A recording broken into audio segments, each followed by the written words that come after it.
Bonjour à tous, c'est Jiba pour l'unboxing et l'analyse du pack blanc-noir, dernier ressort du Serment des Sentinelles.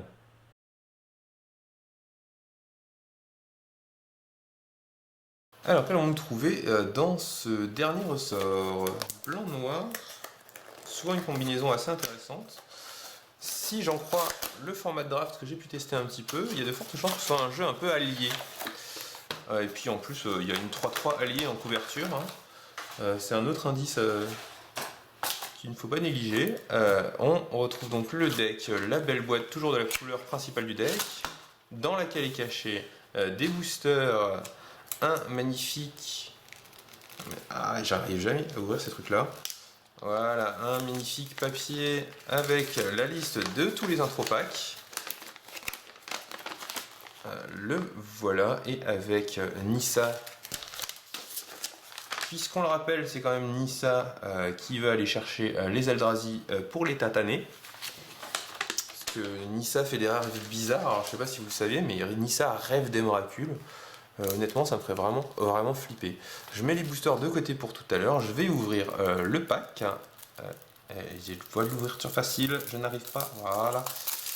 Tac. Donc, toujours le même contenu. On a la rare dans un dessin alternatif qui est vraiment magnifique. Donc, l'avant-garde de Munda. Une 3-3 pour 5 cohorte. La capacité cohorte, ça dit en général engager un allié plus engager la créature qui a cohorte et faites un effet. Ici, c'est mettez un marqueur +1/+1 sur chaque créature que vous contrôlez, hein, donc on va jamais se plaindre d'une bonne capacité comme ça. Derrière, donc, un petit livret qui rappelle les règles de Magic, la base, si jamais vous avez la moindre hésitation. Et nous allons disposer ce jeu allié. Alors l'autre rare du paquet, c'est l'élu de Drana, une 2-2 chaman, vampire et allié, mais l'important c'est qu'elle soit alliée, qui elle s'engage et engage un autre allié dégagé que vous contrôlez pour mettre en jeu un 2-2 zombie. Toujours très sympathique aussi. Alors on commence par le fameux allié qui mettait +1/+1 pour 5 à toutes vos créatures. Je me le mets là-haut. Un allié de 1, deux alliés de 1 pour 1. Donc voilà, une bonne créature, forcément pour agresser. Un châtieur, deux châtieurs corps, des clercs de guerre ondue, donc eux en cohorte, vous gagnez 2 points de vie, donc vous l'engagez et engagez un allié dégagé que vous contrôlez. On a une intendante sereine qui va un peu avec le clair par exemple ici, puisqu'à chaque fois que vous gagnez des points de vie, vous pouvez payer un mana blanc, et si vous le faites, vous mettez un marqueur +1/+1 définitif, hein, sur une créature que vous contrôlez. Sur une créature ciblée, même vous pouvez cibler une créature adverse si ça vous amuse. Il peut y avoir des choses à faire. Ah, un bon guérisseur de Calastria qui lui fait à chaque fois que lui ou un autre allié arrive sur le champ de bataille, votre adversaire va perdre un point de vie et vous allez gagner un. Autant dire qu'avec que des alliés dans votre deck, il va avoir beaucoup de mal à vous faire la course. Une 3-1 initiative quand elle attaque. Ah non, elles sont deux. Lui il est plutôt pas mal, c'est un vampire 1/4 qui fait qu'à chaque fois qu'il devient engagé, vous gagnez un point de vie, donc un 4 vol, mais il est particulièrement intéressant avec les cohortes, puisque vous allez pouvoir l'engager avec cohorte et gagner votre point de vie du coup. Il y en a deux. On a également, dans les bonnes couleurs bien sûr, votre allié de 2 pour 2, de 2 vols pour 3 qui, à chacun de vos entretiens, fait perdre un point de vie à vos adversaires et vous gagnez un. Ensuite, on a Mage envoûteuse d'Engeance, qui est un allié de 4 pour 4 et qui, avec cohorte, engage une créature ciblée. En draft, c'est vraiment très fort. On a vraiment été surpris par la puissance de cette carte. L'allié 4-2 pour 4 qui, avec cohorte, engage un autre allié pour faire perdre 2 points de vie à l'adversaire ciblé. Donc c'est un bon moyen de mettre des points de vie à distance quand aucun des deux joueurs ne peut vraiment attaquer. Lui, à chaque fois que vous gagnez des points de vie, votre adversaire en perd 1. Qui va donc par exemple avec le clair de guerre rendu qu'on a vu tout à l'heure pour quand vous gagnez des points de vie en faire perdre à votre adversaire, mais également avec les guérisseurs des Calastria. Donc si vous avez lui et la guérisseuse, le guérisseur, pardon, vous allez gagner 1 et votre adversaire va perdre 2. Voilà. Un allié à 5, donc on continue à monter en curve. On va le mettre donc derrière l'avant-garde de Munda qui fait que quand lui ou un autre allié arrive sur le champ de bataille sous votre contrôle, engagez une créature qu'un adversaire contrôle. Voilà, il y en a deux, ça va vous permettre de faire passer votre petite créature. Encore engager un allié, dégagez vous contrôlez, piochez une carte et vous perdez un point de vie, c'est pas mal du tout ça, c'est pas mal du tout. On arrive au terrain. Alors je vais plutôt passer les sorts d'abord pour une fois, tiens. Alors on a reflet éblouissant, vous gagnez un nombre de points de vie égal à la force de la créature ciblée, et la prochaine fois que cette créature devrait infliger des blessures, vous les prévenez. Donc c'est un anti-bet assez intéressant parce que non seulement vous gagnez des points de vie, hein, combo avec tac tac tac, mais en plus vous allez empêcher littéralement une créature de vous infliger des points de vie ou de tuer une de vos créatures. Donc c'est plutôt un bon tricks comme on dit. Reproche de Gideon, donc 4 à une créature attaquante ou bloqueuse, il y en a 2. -3, -2, le collet du gourdon, c'est de l'éphémère, c'est plutôt pas mal. Si votre adversaire a souvent des petites bêtes. Renfort allié, ben, je vais mettre dans les créatures ça, puisque ça met 2 jetons chevalier allié, 2-2. Donc 2-2-2 pour 4, c'est très bien, surtout quand chacune de ces 2-2 va genre, activer lui ou vous permettre de faire plein d'autres choses derrière. Pour fendre le monstrueux, détruisez une grosse créature. Retour obéissant qui va récupérer des créatures de votre cimetière dans votre main. Et on va passer au terrain. Alors un petit rappel, voilà, pour ceux qui ne sont pas forcément au taquet sur les règles, vous savez tous, par exemple, je reprends mon élu de Drana, elle a une capacité cohorte qui dit vous l'engagez et vous engagez un allié dégagé que vous contrôlez pour faire sa capacité. Vous savez tous que quand vous avez le mal d'invocation, donc vous ne pouvez pas attaquer et vous ne pouvez pas non plus utiliser les capacités qui vous forcent à vous engager. Mais, donc, le tour où vous allez jouer votre élu de Drana, vous n'allez pas pouvoir utiliser sa capacité. Par contre, la capacité engage un allié dégagé que vous contrôlez. Donc si je viens de jouer par exemple l'émissaire de Drana, alors que j'avais déjà l'élu de Drana sur table, vous allez pouvoir utiliser l'élu de Drana pour engager l'émissaire de Drana, même si elle a le mal d'invocation. C'est simplement la capacité de l'élu qui ne peut pas être utilisée quand l'élu a le mal d'invocation, mais vous pouvez engager un allié avec le mal d'invocation pour utiliser la capacité cohorte d'une autre créature. Voilà, c'est important parce que ça fait souvent des tours intéressants. Marème gangrénée, donc le terrain qui permet de sacrifier une créature. Pardon.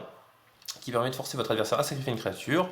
Étendue sauvage parce qu'on est toujours bien content d'aller chercher la couleur qui nous manque quand elle nous manque.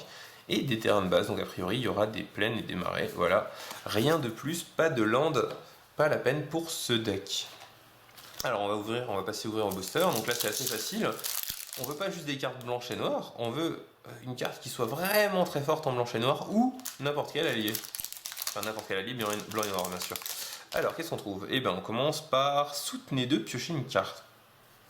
C'est plutôt intéressant parce que ça va vous permettre de mettre 2 marqueurs +1/+1 sur des créatures et en plus de piocher une carte, donc c'est une carte qui n'est pas vraiment perdue quand vous la jouez.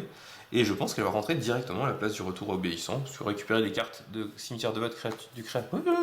Alors, dans l'ordre, c'est carte, créature, cimetière dans votre main. Voilà. C'est vraiment bien seulement quand vous avez beaucoup de grosses cartes très puissantes à récupérer.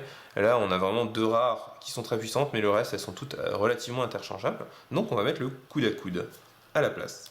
Alors, c'est rouge, mais c'est allié, mais on regarde pas. C'est noir, mais c'est pas allié, ça nous intéresse pas.